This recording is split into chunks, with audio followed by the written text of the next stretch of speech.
निगम का साफ़ सफाई को लेकर के बैठक की और इस बैठक के दरमियान आपने देखा होगा कि एक रांची नगर निगम का सोच होता है कि पहला काम रांची नगर निगम का है।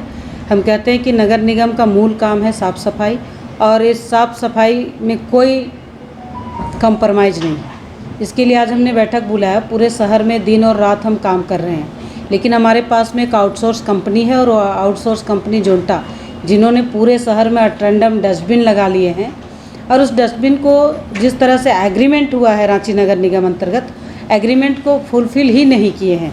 अगर हम बात करते हैं तो पूरे शहर में 222 जगह पर आपने डस्टबिन लगाए हैं और उस डस्टबिन में जो डस्टबिन का सफाई व्यवस्था का काम किए।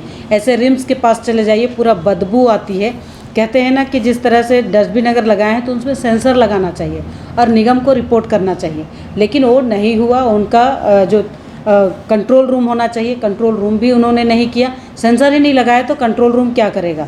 सेंसर रूम रहता कि कचरा उठा रहे हैं तो सेंसर से पता चल जाता निगम को, लेकिन ये उन्होंने नहीं किए। और जो व्यवस्था निगम ने अपने एग्रीमेंट के अनुसार किया कि पे लोडर देना है, हुक लोडर देना है, कंपैक्टर देना है, इन सब का भी यूज उन्होंने नहीं किया।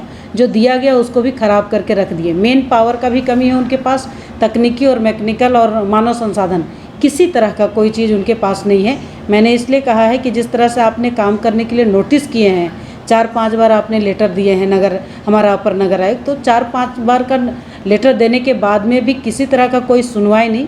अगर आप डस्टबिन को देखेंगे तो उनको साफ़ सफाई करने के लिए उनके पास में हुक लोडर, पे लोडर और विशेषकर जो हमारा डस्टबिन होता है उस डस्टबिन में गीला सूखा कचरा डालने की बात होती है, लेकिन ना गीला कचरा कहीं डाल रहा है ना सूखा कचरा डाल रहा है, कहीं ना कहीं ट्रंडम पूरा डाल करके रख दे रहे हैं।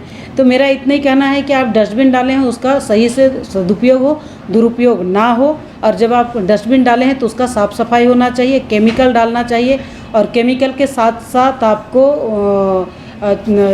ब्लीचिंग भी डाल करके साफ़ करना चाहिए। और विशेषकर जो डस्ट बॉय बनाना है, डस्टबिन के लिए गार्ड रखना है, वो नहीं है। तो आपका व्यवस्था ही सही नहीं है। अभी आज का बैठक में बताया गया कि सुबह से 3 बार रिपोर्ट करना चाहिए, प्रत्येक दिन का रिपोर्ट, साप्ताहिक रिपोर्ट और मंथली रिपोर्ट।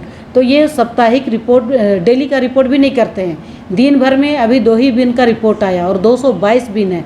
मैंने इसके पास मानव संसाधन का या तकनीक किसी तरह से वो सक्सेसफुल नहीं है। तो हमने निर्देश किया है कि जहाँ जहाँ बिना मतलब का बिन लगाए हैं उस बिन को निकाल दीजिए। हमें लगता है रांची में जो हमारा स्लम एरिया है उस स्लम एरिया में बिन को लगा देने से गांव का लोग झाड़ू उड़ू करके कचरा एक जगह गड्ढा में जमा करता है, उससे अच्छा बिन में डालता तो गांव भी साफ रहता, सुंदर रहता। आप रोड में लगा के रोड को बर्बाद करें और रोड के बाहर कचरा है। तो किसी तरह से आपने एग्रीमेंट को फुलफिल नहीं किया, इसलिए हमने 1 महीना का समय दिए हैं। इस जितना भी एग्रीमेंट में लिखा है उसको पूरा फुलफिल करें। अगर पूरा फुलफिल नहीं कर पाते हैं तो 1 महीने में उनको टर्मिनेट कर दिया जाए। काम आपने देख रहे होंगे 2015 से लगातार चल रहा है और उस समय जिस कंपनी ने काम किया है वो कंपनी पूरा नहीं कर पाई और उनको टर्मिनेट किया गया। और जब कुल मिलाकर के अगर हम देखेंगे तो हमारे पास में जो काम करने के लिए 167 किलोमीटर का काम था, जिसको ना करके 70 किलोमीटर तक ही हो पाया है।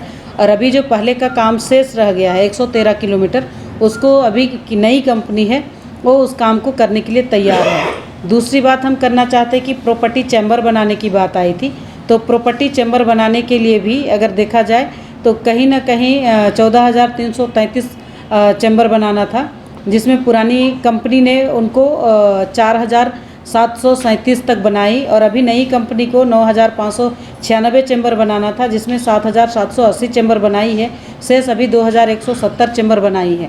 लेकिन पहले जो स्पीड में काम हुआ नई एजेंसी आने के बाद, नई एजेंसी आई है तो कम से कम अभी उनको काम करना चाहिए था, लेकिन कहीं ना कहीं राज्य सरकार का लेंदी के कारण आज ये काम नहीं हो पा रहे हैं। आज ये कंपनी काम की है लेकिन सरकार पैसा नहीं दे रही है।